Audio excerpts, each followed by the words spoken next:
Kukore ke ufuwhama I he talamalo e whanua ka o mai ngahi talawhatap kodowe o ku whawhatapoa atu pa miheni talangata e teo whai ki tō mama o ke atae whainga maari e koini ke whahoka doa e prokalama hono ua pia mo tom whapaya ko e kantiteiti maa wawa tahanima ai a ko e prokalama in hono ua lava ke maa o whainga maari e ki whai whakatala noa ki a teia I he tuunga wha ekonomika tau ngahi palaparema o tau whikoki mo ia tatou te whito ki wawau, pia pehe foki tonga hono kodoa.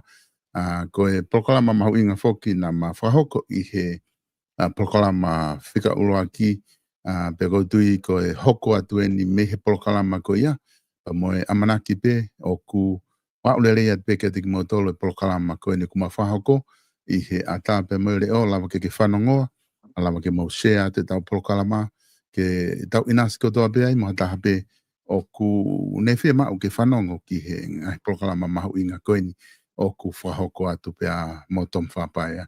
Ia taim tatau pe ma loto ke tatalire ki motolo mo o si ilotoni ke tau kamata I he prokalama pe peheka teng motolo te moto ki whanongo I he prokalama ni I ha mo taimi pe o ku atu e tatali loto fia ya tek motolo. Taim tatau ku fia mau ke tatalire tom wha I he whiawhini ki he prokalama tom wha malo dau mau e whiawhini malo ngā ue pe mehena ha mo whewheha ke tamwha ki he wiki fōgoini.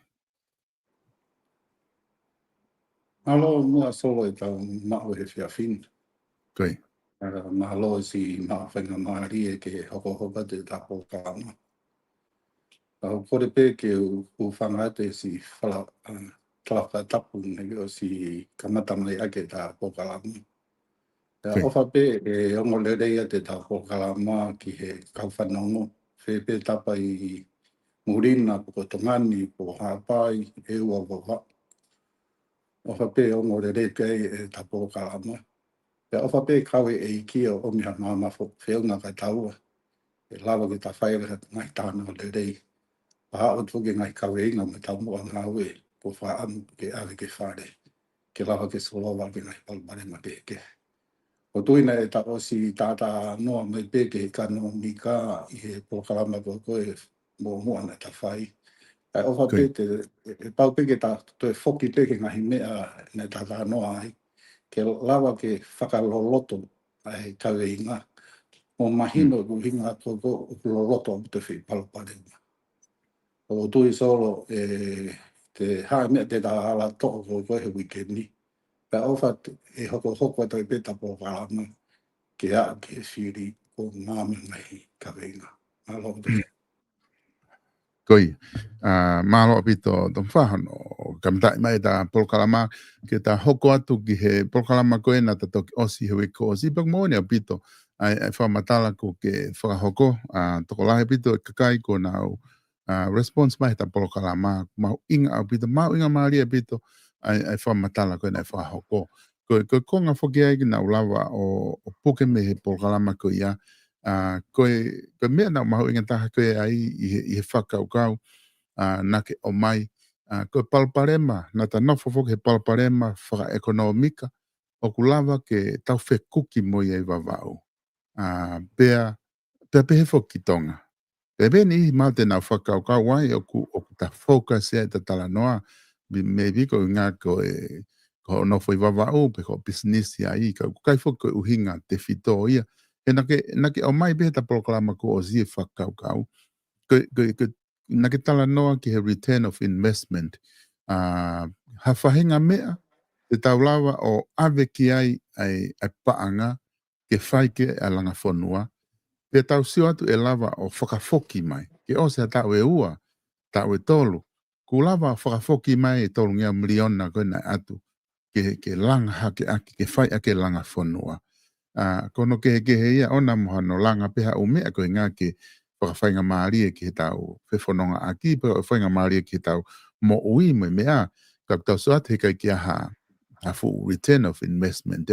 Pana ke si o lewa ko wawau, koe keit whika ua ia whaka ekonomika ki tonga hono kotoa, ke tokoni ki tonga tapo.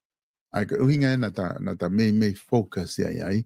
Ka kouwhia o mai ai whakau ke te koe, e nake pehe foki o ku loloto au pito ai uhinga ia, o ku tōmui ai a wawau, mei tau e wanganoa mapi tolunga fulna ke mention he tapo ko si, o ku tau fu tōmui a pito, ka pau ke keit pika ua ni wha ekonomika, e tokoni ke wha maa ka venga huma o tonga, o puri anga tonga, o ku fu tōmui a pito, ai ngahi mea ko tō pia ku whakahoko ai, tuku ke hangi ho tala noa ki he ka pau ku fia mau ke whai ha langa wha ekonomika a whanua o ku fia mau ai transportation ia ka kawe fufua mea ku fia mau ke lelei ai na ke whatātā ki foki ai malawaka puna o hifo mai kohe malawaka puna pe sio ki ai i he tahe walu hiwa ki pare pe hau ki loto kolo ki loto nea ke loko lahi mea i ai ke langa ai hangai business.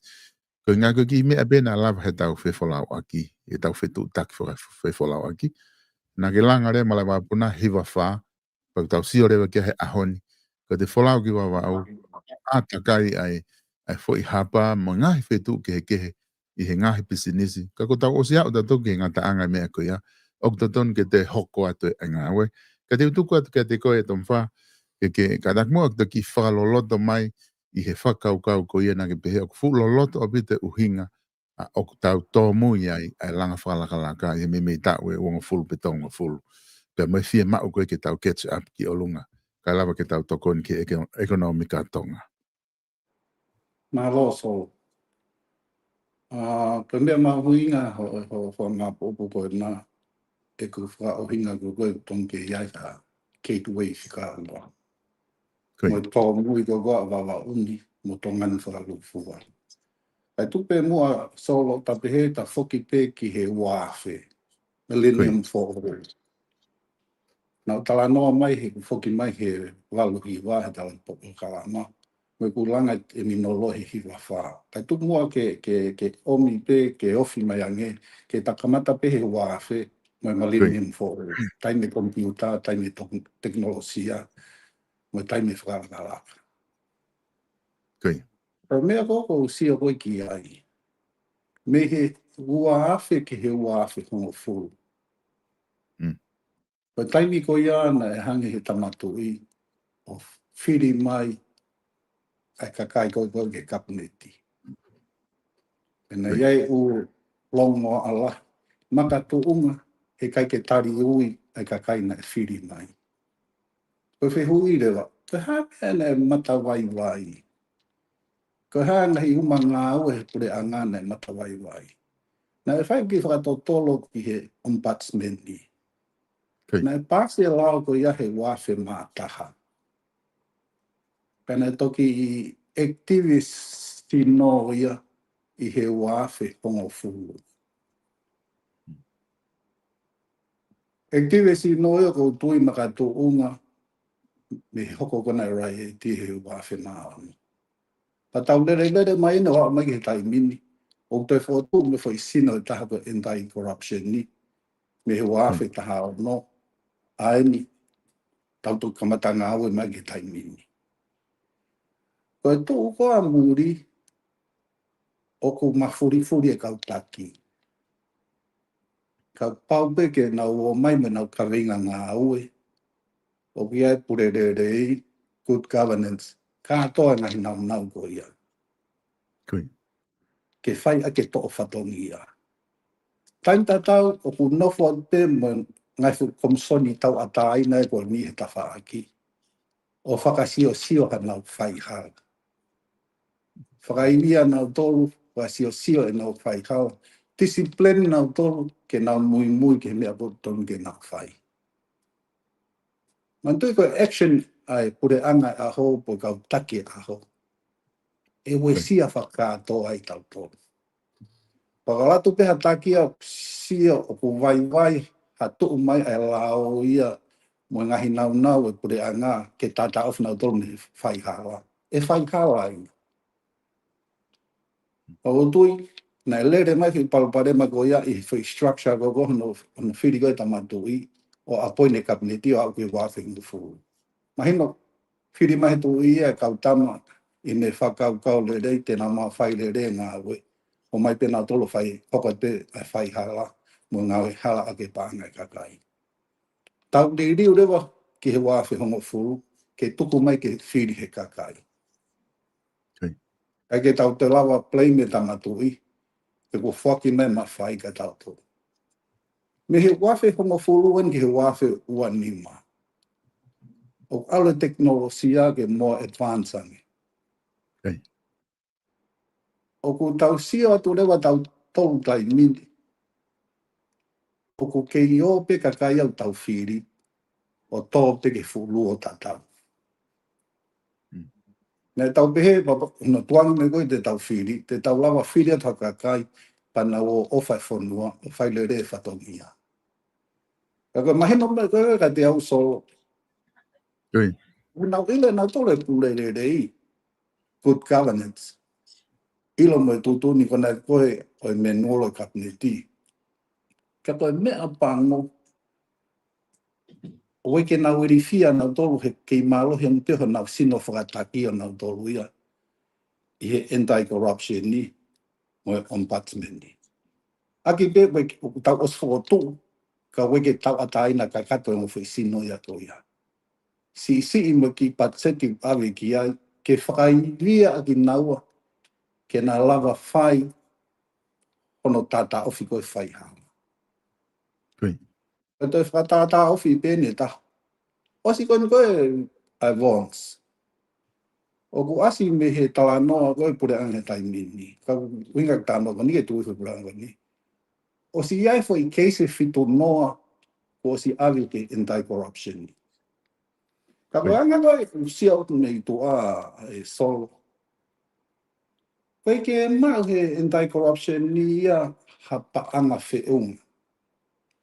Nā ki whakasio hiwhai tau patseti, o ku me taha 0.5 miliona patseti ko koe ki he anti-corruption ni. Papau ate whai keise fitu noa koe ni.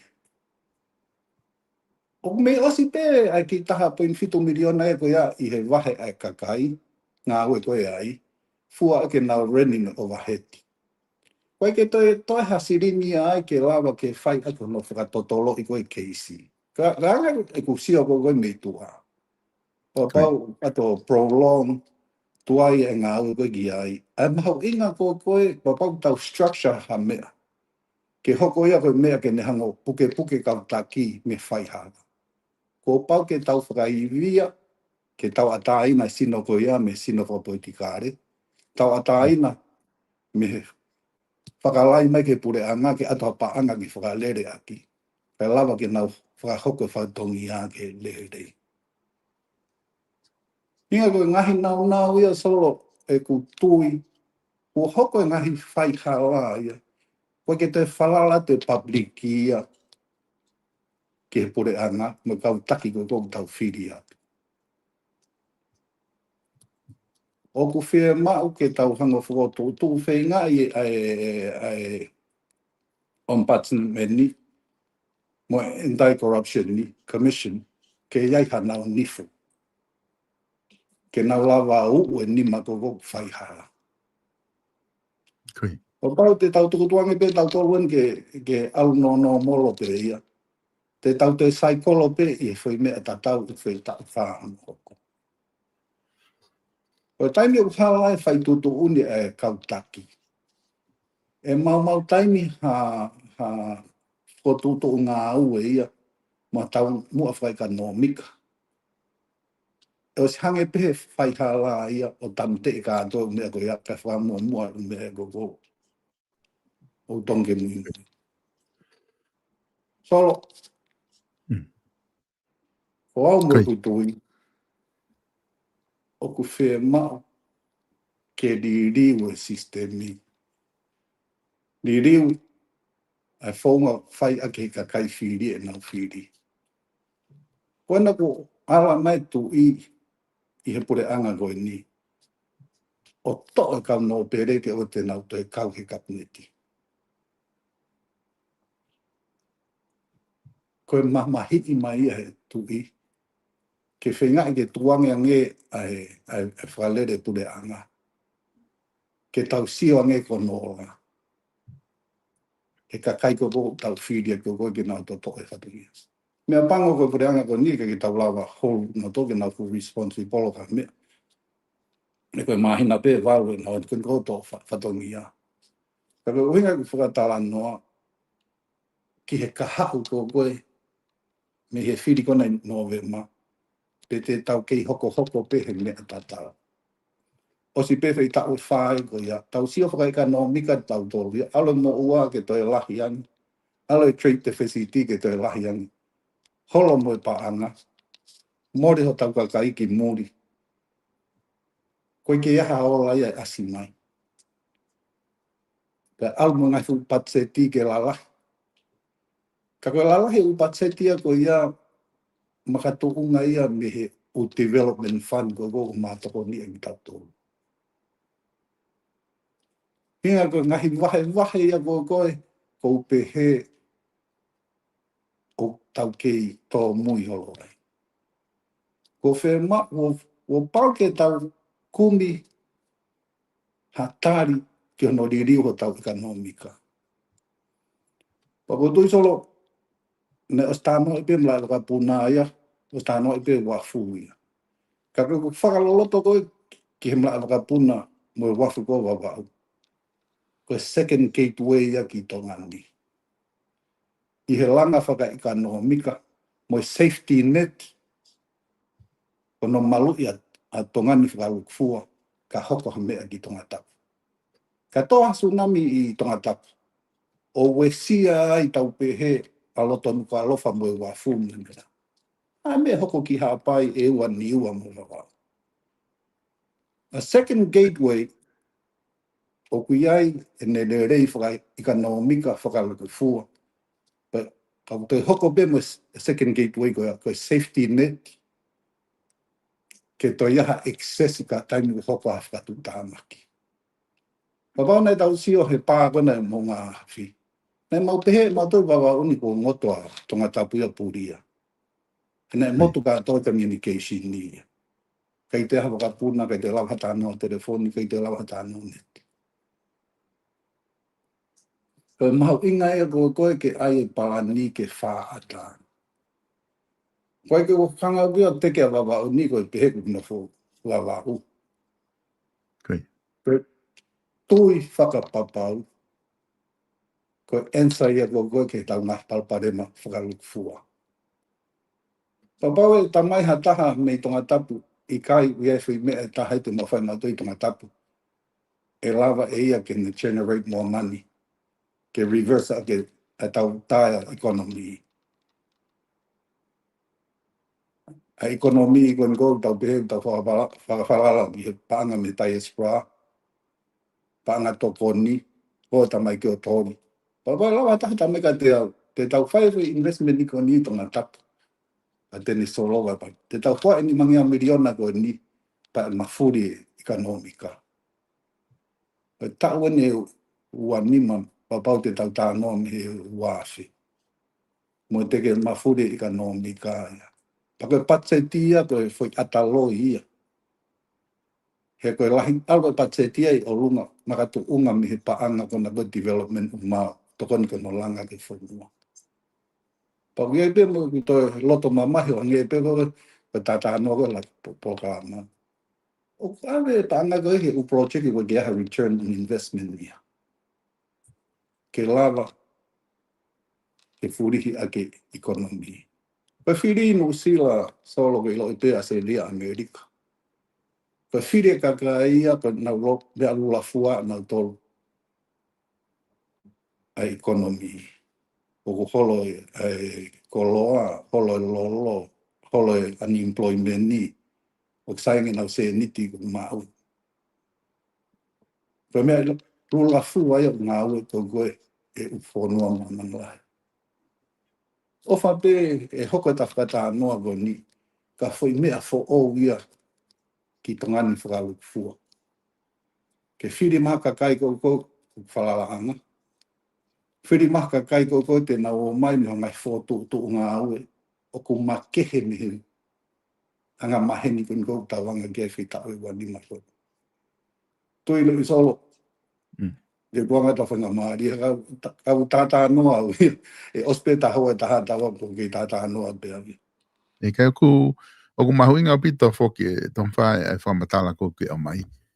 E koe directionia o ku mahuinga ko inga ke tau sio ki ai. Nā ku kau he topo hake I tongana.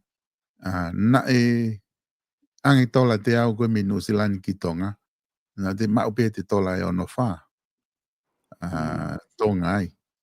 Nā kai ke pehe ke hange ko tainimi. O ku te atu koe tola te au ia maua tola te au. Whanima pete. Tola te au ni manoa. Ka atu tola e taha Amerika maua te tola e ua I tonga. I he atu koe me muri ko maalunga whoki nao tō. Ka koe taimi koe nau kau e tupu hake ko ia. Nā maalunga tau paanga nau whakau kau pa koe ki tonga mori ki fo I piriote. Nā anga whe maalunga e tau paanga I he paanga no silani o kuulahi pe aku sayang hano I wha paanga mga himea kotoa. Ko hana maalunga mo sai pehe ai e tau paanga. Ka kutawa o mai whoki eni ki he taimi. Pea koe ke tau tukua ki holo hata ka koku whehui atu na anga whe e tau isa na tau mata I walea ha whahinga mea wha ekonomika pe ko ha whahinga uhinga na tau ki hamomo mo mata I walea ai kai tō ulo e tau paanga whiu whenga ia ki te aluki o lunga pena uhinga bea koe fu tupule kina ngai whanua koe nang ko New Zealand o Australia mea alo na tōla to fuivi lahe na mea whapaanga kai ki tau lava rewa o whi au hi mana tolu ko i ho sio ki ai e tom wha wain na tau putu ulo tau paanga o tau fiu whenga i hake tai ni ki olunga. O tui solo e whenui maho i ngana. O tui pe whakatata ofi te wala whai atu. Pe toa mai pea ha moa pa toa maa fisi. Koi. E koe tainguna ke tala noa mai ki ai, ne maalunga nge tau paanga tau tolu. I fisi mo ha moa. Whai ke ke hela. Ka koe wenga kong kompea ki fisi mo ha moa. He koe mea kou maa i fisi mo ha moa. Tau maa pe i tongan. Ain ko koe na diriwe ko koe na ekonomi i tak mamata i he ngowe. Pakai ke yaha koula masiri. Koi. Pa tau maa pe product ta tau ko yahe. I koe whihui rewa, ko hae mea fisi ia moha a moa na e whai, na e tonu, na na ulawa e ke furihe e nau ekonomi. O tui e kampe ke konga ki ai, ki he good governance. O tau os whanongo pe ai toko lahe kau taki os ngau e po pula i e whai halai fisi moha a moa. Pa ua pe ki ai, o si ai e fu international airport ia a fisi, pane nau tākes tipe nau tau ke toi whakalahi a airport i kona i nentihi. Pa whai mo nau fu development o mai a kau investor me Amerika. O langa ki i motu kona ko tēnā rau. Man-made island in Nandi. O ku iai e ho tere 5-star mahalo e walupe mo fulu tai min. I he ki i motu man-made, o mahalo o lahanga haapai ai, a pangai. Ka kuhenga utala noa, ai lava ke create e fisi, pa lava ke o mai me kau investor la lahi me Amerika, e nau sio mai o ku safe a ta kai ke investment ni. E kai ke tau lava pulha kau investor la lahi ki tongani papau, e ke asi atu pe corruption ni uge tau lava mapure. Ke asi pe whai halam he tau kau taki koe ke tau lava mapure.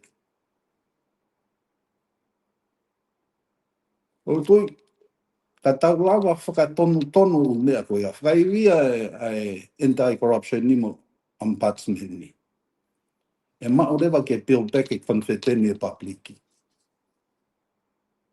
O tango koe e maa e konfeteni e papliki, e konfeteni mai mo tau diaspora community ko koe i muri. Lahi ka kai muri tonga tau tonga o stu maari e nato, os milionea nato, i Nusila se ria Amerika. Kau nau second guess nau toke o mai paanga ki tongani. Ka nau sio mai koko ki sa lue holo ekonomi. So for us to change Tonga, panke reflect tatu me kau ta ki ia. Fo i liu ke lava ke sio mai tua pode anga pa sio tau kakai. They're starting to trust. O tui ko o hinga e ko koe ai tau tō lalo.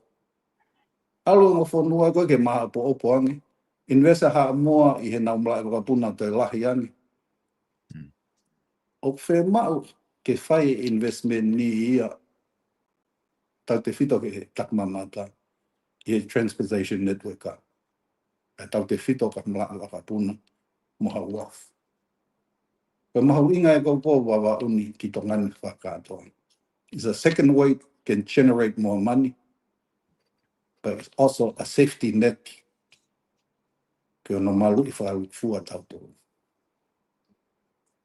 Ki tātana ke pe solo pa, e pe ki whatata, tata e ki, ne kum whanua ua ki haa moa I he whananga whantupu. Koe mea nane whai, ko no waka heni o whetupu ai Pesta Polo me Reni Handicraft. O awe o whakatau I haa moa.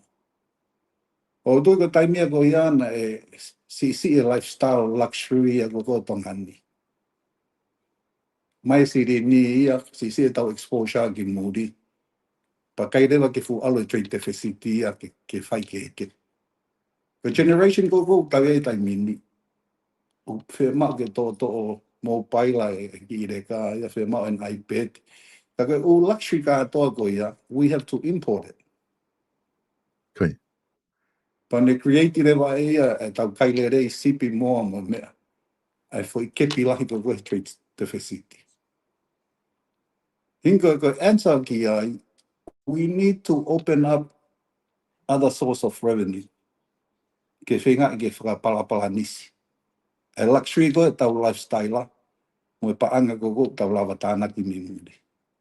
Mahalo ki mono pia so, so atu ke algo tau paanga o whai ke ko mo paanga ko mi tō preanga. O ku mahuinga bito ai whatala noa koini. O ku ki hanga o mai e ta whaaki. Ko e pa ku ke mention foki ai ongo foi sino la lahi e ua ko ombudsman pe mo anti-corruption. Ai a foki o ku osi, kona mo ni ku osi ngā aue. O si whakatu, o si hana office ku osi ngā aue i tongani.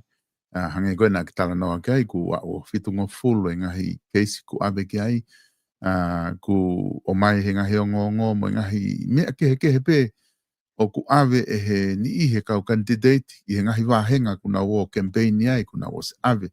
A ngahi issue pe mo ngahi mea ki he whatonu me he anti-corruption commission office pia kakoi palapare ma foki hangena ki hanga o mai ane nai. O ku ai kau taktoko la foki kuna o ke yanga maheni pena do. Una o ke isia pena tolo ilo i te kai ke mau lelei ngā wei. Aku kai ke nau teki nau tolu paka vilea kana ngā ki kai ke nau urifia nau tolu e ke ombudsman ni mo anti-corruption.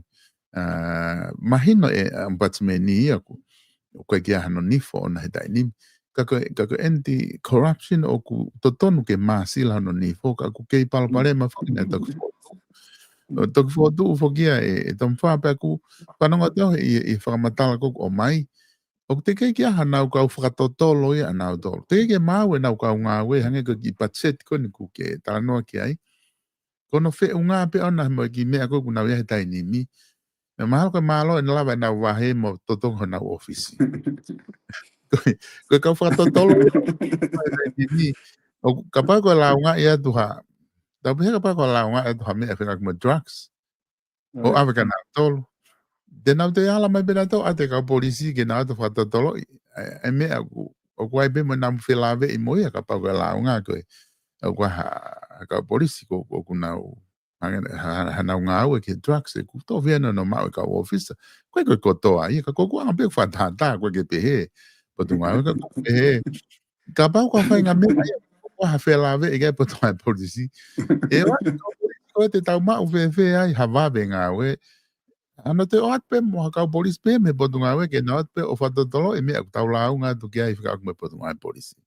Ka ko hako via potu ngā polisi ka ko via ai.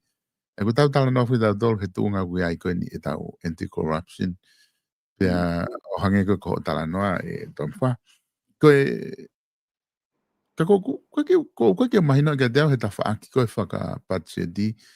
O ku fuwhai ngā taa ke o anga hana honga fulu miliona. Ke nau kamata aki ka lawa ke mau rei o mahu inga tai mi tomwha. Tapau te tau lau ngā e pare mia koe ni. O awe ke anti-corruption. O kwhai hala. O tau amanake atu ke whai mo whai ngā awe ke ai ka kapau o kwhai hala. Pe tō ki tua whatu ta make whanua. Ko kwha tata. Kai o se tau e whai pare mia koe au. Tika ke kakatu whai ngā.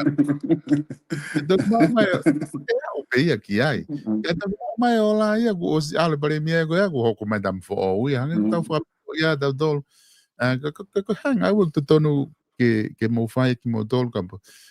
Pe koe kakai e whanua. Koe hanga au te tonu ke tau whai ke tokoni. Ke he ongo ngā ue ua koe ni ka pau koe me aia tene. Ka mata koe tau mea ke whenga i ke whai totonu tau kau taki ke nau o te nau whai ke to e whai hala. Ka lawa ke tau hange ko fisi moa moa mea. E toko ni ke tau panga. Tom whako whewhe hoa kai ki ai. Whātā mo hinga whakena ia. Nei pēu ki lawe atu. Ai whe mā koe ke independent ai whaongo fo i sino. Me he kautama whao politikare. Wai tu koe tai mini o ngō waa e ua koe ia. O nau ki whakawhalala mai pē ki he pure anga e aho. Po hea ki patseti kou atu kanau tōu. So the limitation is there.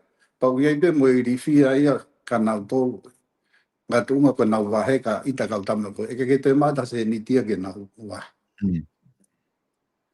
Ka koe tā noa, mawinga koe ni ia ho ke tā noa mai ai. Ai waa koe ke kau polisi. E pau ke ose whakatotolo e kautama koe. Pau ke nau ngā awe wā awhi nau tolu mo e kau polisi. Mo e attention i are. Ki hono whakapau e tāti ki te tama koe ni. O prosecute. Awe ki whare hopo. Pa te nau malo he hopo pa awe tama koe ia. O ngā e pōpū. Kamata no initiated e mea me anti-corruption ni i nau kau whakatotolo. Mapau ka mea whakatauhito. Kau whakatotolo whaka-forensic i accounting ni. Mo nau kau lawyer pe. Kei whema upe mo e kau polisia mo e attention i are. Ke wā awhi na whenga ake kau tama koe ni. E ko taipu koko fusi e koko ke prosecute i nau tolu. E whakaosi e kau polisi no whama apo opo. Convince attention i are ke tāti i te awa tama koe ni o hopo. O ku mahu inga au pito hangeri pe ko lau. E ose te bare mia e ko e ia o kei te holope ke isi e loto. They must find a solution. A kau taki ko koe a hopa pau nau mahu inga ia e hongo fo i pot ngā au e po e anti-corruption ni mo. Ko pau ke nau whaiha whakotu to ko kore ha sirini me no sila to ka seria. Ke ombeha nau patseti hanga tono o nau tolu. Ko haa moa mo fisi, o si ai e fo i peseti pāu ia o ku wahei ka nau tolu. Ke whaivia ake nau whai koe ngā aue. Pau tonga pe ke toi smart pe mo e anti-corruption ni mo embatment ni. Pau atu ha whai keise fitu noa. Pau rewa si e patseti. Whiri fo i mea lalahi koe ua pe tolu pe whaa ki i olunga. O hoko i koe mau lahi ke panga tu hau e kakai. O mau e whonua. O mo prosecute ia. Whakatotolo ia. Ka ua atu e whai keise fitu noa. Pa whiri e whangi mea i ki ia ko. E whangi small fish ko ki lalo. Pea osia e taimu ia. They need to prioritize. Tango atu i koko lahi pe he koe keisi. But pau si e iwi whakapaanga. They need to prioritize. To e ngai whu keisi la lahi koe top 5 pua tolu. Ai koko la vea la tahai whanua. O nau whenga i ki mo whai whakatotologi ai pa whakailo e tama koe ia. Koe mo ni he taimini ke nau lawa whaluku ka atoa e whukitu noa. But they must have a strategy. To show they do care about the public. Ke lawa ke tiriwa e nau whatongia. Ko trust ko koe public i dai mini. O si lose faith e kakai. Tau te whito ko tau kakai ko no fo muri. Nau toi ki mahi nonge nau o nofa ata kai ko ia. O si lose faith nau tō luia e nau sio mai ke he. Whainga lo renga ngun kou tau le rei tonga ni. Ka koe kowi foki. O ku where e tau kakai ai no o si tuk maari e o si milionea.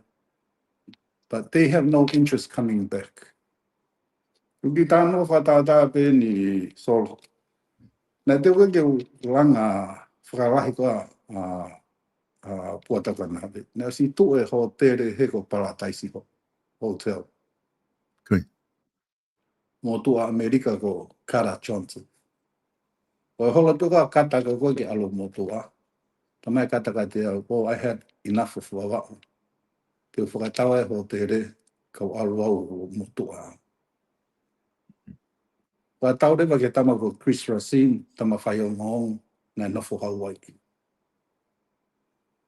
Pero mau whainga maari e ke utana lahi me tama ko ia. Ta tau be ni wapa o ni me wha algo wagi Hawaii. Ta hau e ta maa wha tau ko ho tere koe o kamata ke o expand na tu au.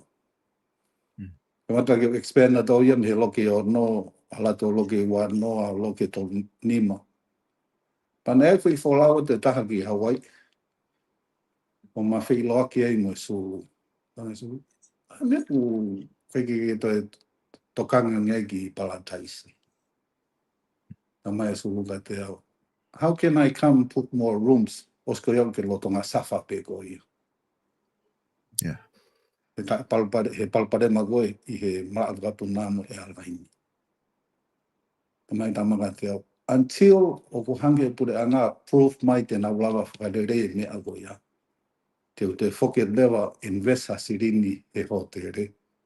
Mahino ka te au te ke whonu pau whonu. Pata tokoni ko no langa la whonu. Nunga whairea tama, until o proof mai pure anga te na ulawa whakarere a transport network. I'll come back and put more money into it.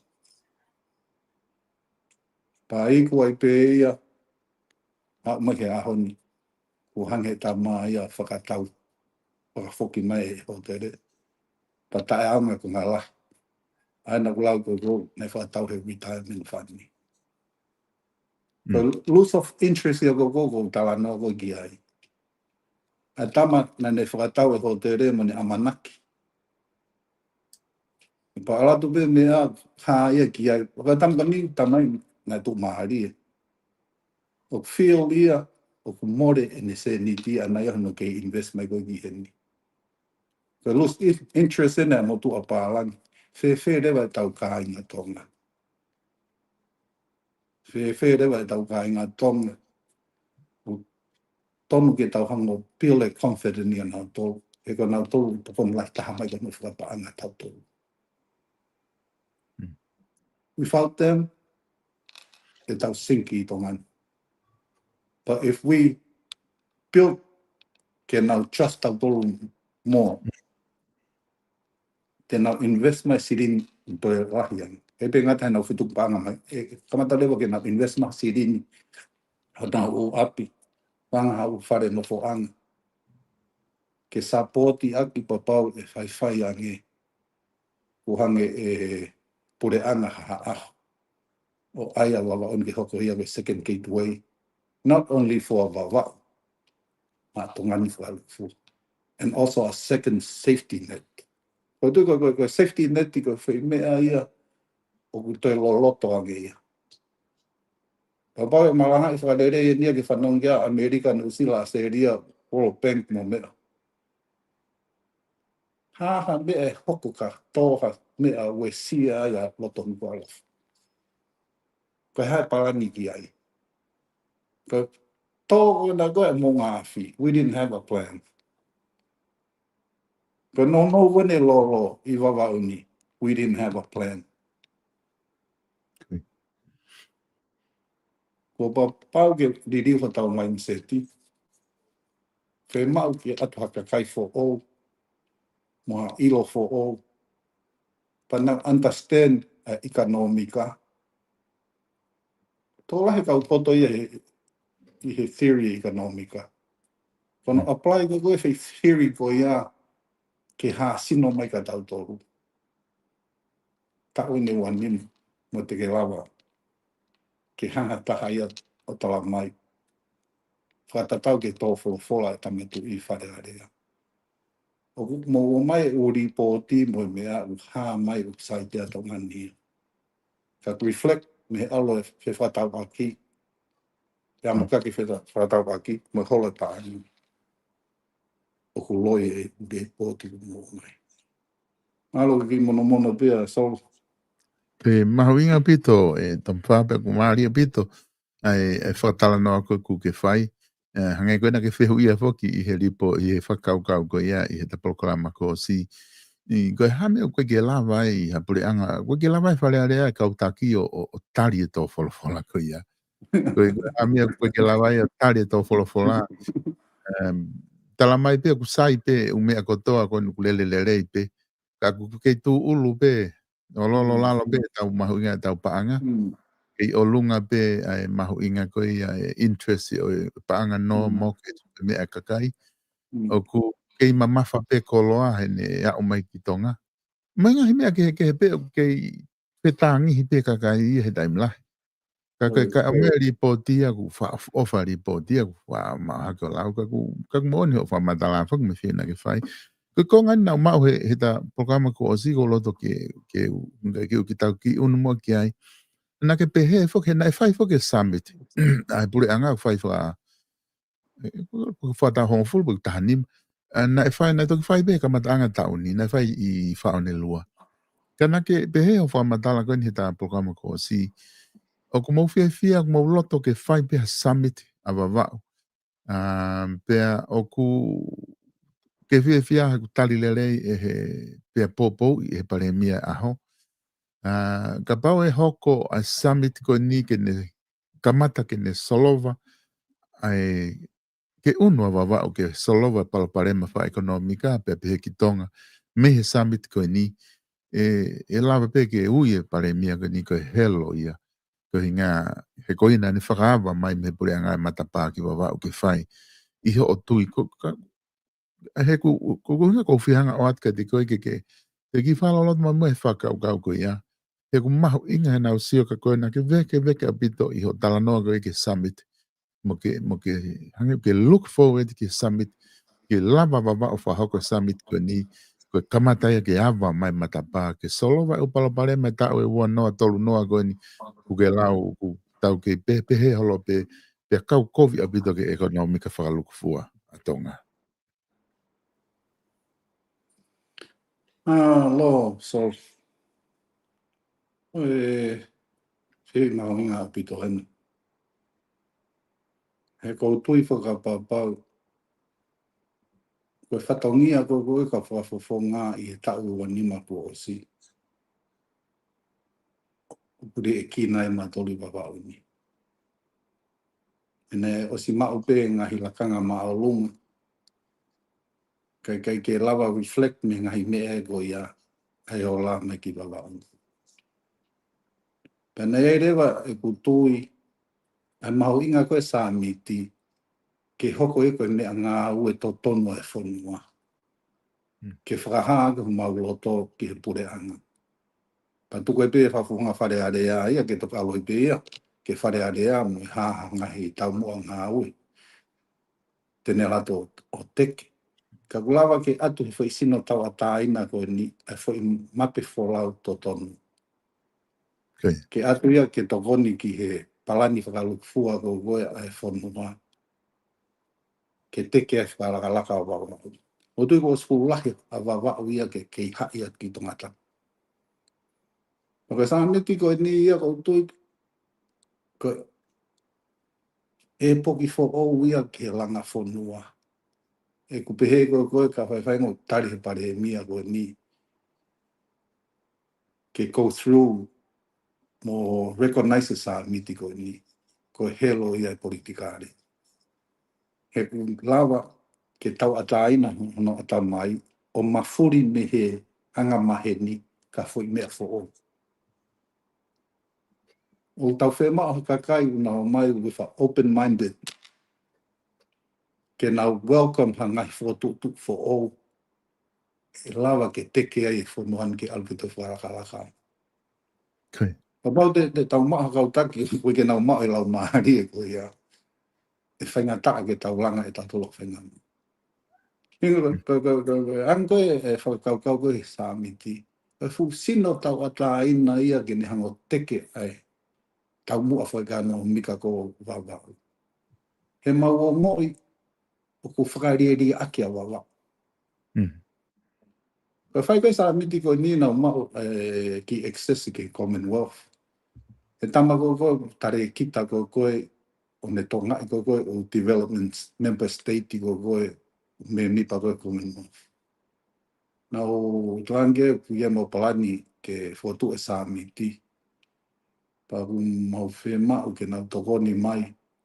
Po hawhenga mea te nau ala tokoni mai ai pe te nau aten mai pe o sumu whanonga mai he Samiti. Mai tā mātona. I'm very excited o tohi mai pa ko soatu ki he whakakaukau. O si ai pe motivation pa ko tare kita ai. Ke mau tokoni e un member state. Ko ke nau tokoni whapaana hanga tonu. Ka nau mau e expertise ke nau whare. E ngahi outcome ko koe Samiti. Pa pau mau loto ki aha mla ua kapuna. O nau mau e expertise ke nau whai feasibility study. Ko mea wheitu ko koe ala mau mea a funding ni. Hinga nau te whito i ngā ua e ki tokoni e un member state i ko ko ia nau whe mau viviri pokure e kina. Hinga ngahi viri taki a ko whao hinga kei solo. Ko pau ke oa te tau noko pe o tari pe ke pure a ngā pue haa ngai whotutu ngā au ngā whai. O pau pe ke tau te viri taki pe mo tau tolu i tuku. Koi. E ku tau atu na e whakaukau solo ke oa te whiri. Ia ko mamahi i koe koe wawau ni. Me ku sotu koe ke mata vai. Hono teke whakalakalaka ke le rei wharu kufua ko wawau ni. Ka tae ofa lahi mana aku. Te whonuan babau te whakalangolongo. Koe tari koe ke huki whare area koe mea kehe ia. Ka koe ongo koe mea o mo ni. Ke whanongo mai kia maa manu no tōpure anga. Koe mea mo hinga ka te au. Papau ko aonga pe ia. Ke ulongolongo a pe pau tala noa pe he. Na whai ia ha ahu ia pure anga e tui mai. Pe whanongo mai World Bank pe ATP mo u pure anga kona utukoni mai ki tonga ni. O se maari e pe au ia whai mea koe. Ko loa ku fofo atu. A whakakau ke furihi a anga mahi nika ha. Mea au whohoangi. Maka ki mono bege Samiti so. Koi. Ke hare tu unga ko ilo be foki hange ka tala no ko Samiti pe moina ko ke osifai ngai fetu taki aia kone tu ureba ko ia ko mahino kone tu unga ko Samiti o ko mahino me he pure anga kuna utari pe popo ki ai ko ha taimi tamfa e lava ke whakahoko e Samiti ko ni he ko ngā ko ni ku mahino me whamatala e lava e ngahi organization mga pure anga me muri ke nau whai pe tokoni ke nau wakai ke mea ko ni o ku tokoni o ku popo i he pure anga te nau lava le bena to ke nau tokoni ka pau te nau siok whahanga aue kai whake ha pure anga ia me muri te nau ta fok pena tolo o mai no i hapa anga ka pau ke nau sio mai o ku mau pe whahanga aue ki ai ko ha tunga ko ai a Samiti ko ni ku ke tala noa ki ai pe ku whahanga ke whahoko a whia Whau foki mo fo i mea koe nia mahino ia na i kai keu whiri au ia. Nei whai tala noe mo fo tutu e Samiti. koi Nei mahino i kai keu whiri au ia. Pana uloto lahi e fo i mea ake e hinga ko tawataina me politikare. koi Ko tui mahalo na iai pe me whakau pehe ai pure angam, pare miam, kakai na whiri mai ke. Ma tuko ko Samiti ko ni avavau. E whema ki kau mai ki ai a whare pa angai nau tamahi planning i mo kau CEO he upa a wa a kotoa. koi Ko nau toki na mau tai loko o tokon ko kona whotutu e reporti. Ka ku tūko tai minine e whaka am ke lawa whai i ha taimi i November.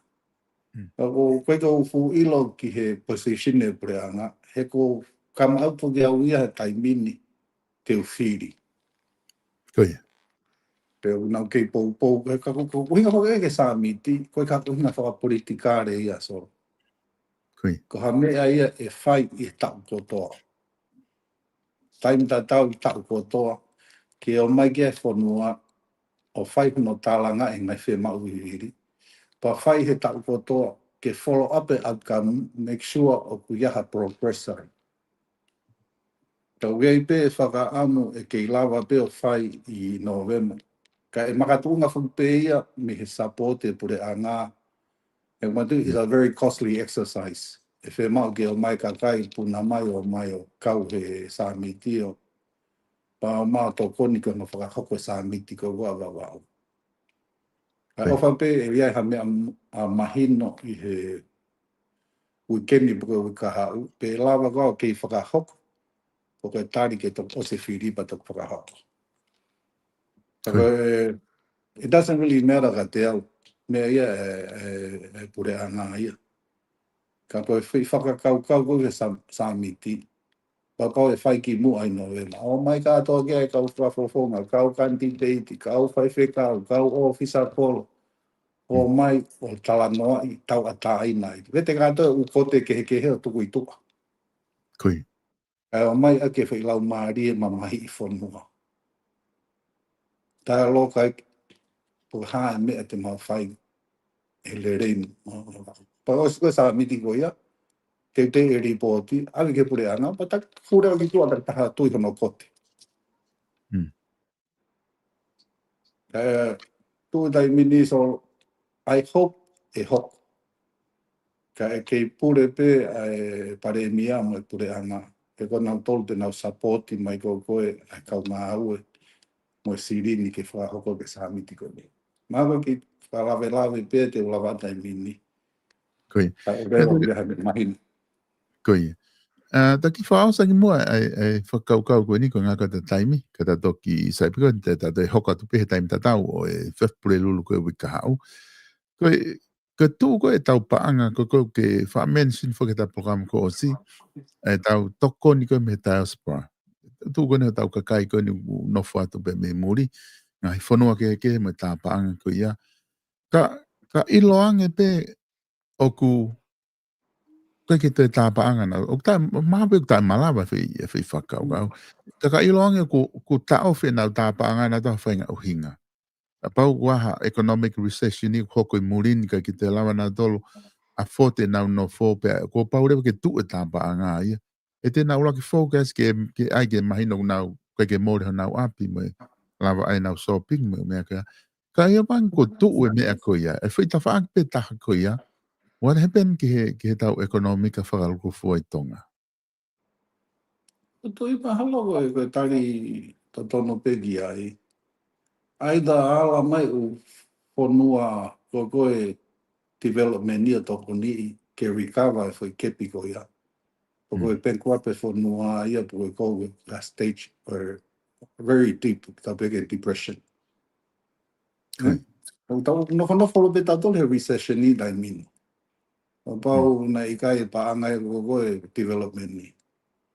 Pau e hoko mea koe hoe fu paanga laki foki ia solo. You're talking over he wangi au miliona Amerika. Kui. Ka whai angu hoko whainga mea giai. Mantu ko take whanua o pau ke sio ia ka mea ki aha manake hoko. Negi hata hai a manake hoko e COVID. Kui. O pau ke te sio kita bione ngai pantry a ngā maheni. Kai lava ke safety e whanua. You gotta think outside of the box. Ke te understand ka hoko mea koe ka ha mea hoko. Ka hoko mea koe ka ha mea hoko. Koe tai mea koe te to'o e koe theory koe me api ako. O mai ke reality.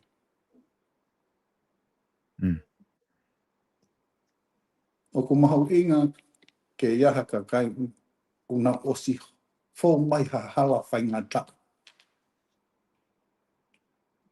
Tō ki lalo tu, doesn't give up. Ka lava ki kuna mea ko whakau ia. Koe tau ekonomi, asi mai hiwa ngeau hiwa wha miliona. Koe atato tō nui. He tau ke rely pe I he development fund. Tau ke rely he paanga me diaspora community. Ka to'o ia. Hoko tau World War III. Te tau whakawha tau tō. Kui. whakafu mea lahi Amerika mo mea, te tau whakaawha tau tolu. O whe mau ke tau learn to survive on our own. Ako tui ka tuk whanua ko wana whai koi pō no. Ka fu tāpu akia ka tau tolu. O tua mo tonga o tau to whiku. Ka fu whakaiwi aia kone mahe tu pō ulaki. Mai ka kai whanu. Ke tau tu o ngā hau. O te tau mo i whawharao. Ka ngai tono no holo koe tai mini. Ka tono no whai tau tolu pe. O si awangi me matapā ia re si astu pō ulaki. Ke tuko tonga koto. O ngā au e mālo. Ke tokon ke hike whanua ko ni kato mo te maanunga. Ka ngai toko ka tonton wha politikare. O he ai e tau whakakaukau a tau tolu me mooni. Papau e fusi me peho tau ata mai ke mei nofo pe ke tuk whanua. Ne whai tau whanua. E alua nge langa whakaralaka ke toi whakarakalaka. Ke o te tau whakawhalala ke ngai fu. Pure anga lalahi. Ka tau whakawhalala ke matai koroa ko oswara koroa tau tu. Ono whiri e si astu po ulake a wawa unike hao whai e tuk whanua. Ne he tono o hinga ana ia. Mana si o nganga lere ka kai. Whakawhaka na tūlai whanua. Ne omi e fo i tāpuaki ko ia whai tōpon. Poko tui ko teke ke ko whai at ko koe ke hoka wa oni ko second gateway ia. Whaka ikanomika, safety net ke malu i tau atakai tau nufo. Ko tupu anga ana mo tuk whanua na whai i wawa un. Ko ame o si ngā loi mai tōu. Ai fu mea tau pore ai, pa tau ilo pau. Ko HP o pure whai ke ria ke mahamani koe.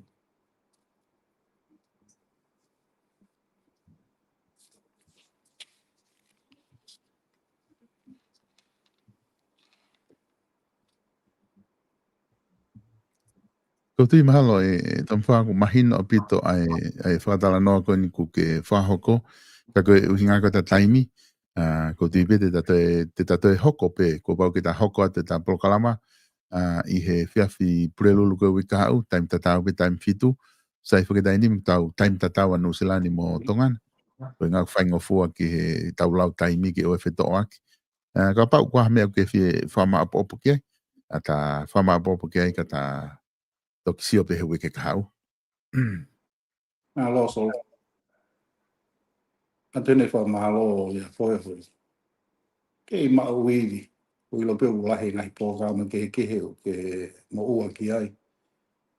Ko tāri hoki platform ke ome whenga maari e i hui ke kotoa hoa taha. Ia whau ke tā pōkama. Tu gei pe aonga. Aonga mea ngā ue ko nā koho mea. Ke tu whaki atu le rei whakalukua.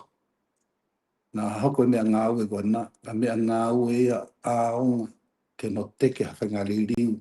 Hawhainga le rei. Ke mono ia i ko tau pafonu. Ate kore wha more ke kau whanongo. Ka kai tēnau toki tun in later on o whanongo ke poka ama. O pau ia ngahi whakawhotunga ma ngahi rea ma ngahi whakatāta o ku tōki tuku. Whamore e angi motuani.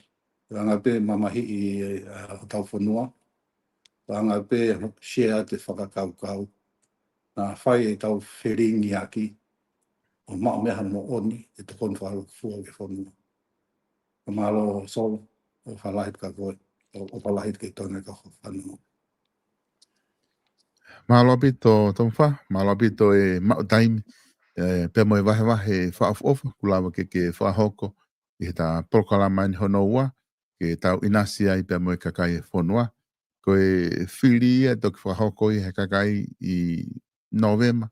Ko e mea tata pea nau tolu. Ko e mea kua whiawhia. Ko e lawa ke mao ho taimi. Ke o mai anga ho whakaukau. Ngahi mea fo kulawa ke tau whanongo ki ai. Paku mau kau mo ki mau tolu ai he ako pe me ai. E koe ngahe na ke hange koho lau. Na ke iai. Tōki lalo. aluhake, koe kia hame ke holo mui. Pea koe whahinga loto ia ku tau tuu aki, ke hoko atu aki pea ku aonga lahi he langa wha ekonomika koe ni i ho tau ki pureanga. Ka ku wha malo lahi atu tomwha, tato ki hoko atu e ta programa whika tolu, i he hoko ai fitu, e whia pure lulu ko ia. Wike kahau, o whaatu mo tala manu, i he ngā ue ku whai pia mo i campaign whai i tongana. Malo tomwha. Ia malo so. Koe. Wha malo atu e kainga, mo mui mai, mo kau mai i he polokalama koe ni whikaua, pia mo tomwha paia, i he whiawhini, wha malo lahi atu ki mo tolu, o tui pia wahani i he ki mo tolu, ku mo mahanga i whihui, tiu toki sio kei mo wakai, lama ke toki oange ke tomwha, he wika hau, ke whai hawa kai ki ai, ka ku maa wha malo atu, pia mo e kore atu pia ki mo share atu pia tau polokalama, koe ngā mahu inga, ai ngahi tala noa koe ni ku whahoko e tomwha, ke ongo atu ki he kakai, i kai ke o wawa o tahanima pe, ke ongo atu ki hataha pe, ho tau kakai tonga, koe ngā mahu inga ke tau ilo ki ai, mo tau whanongo i he ngahi wahe ko ia, o kune whahoko. Koe ai, mo po uria, tau toki whelongo aki, i he taimta tau pe, o wike kahao.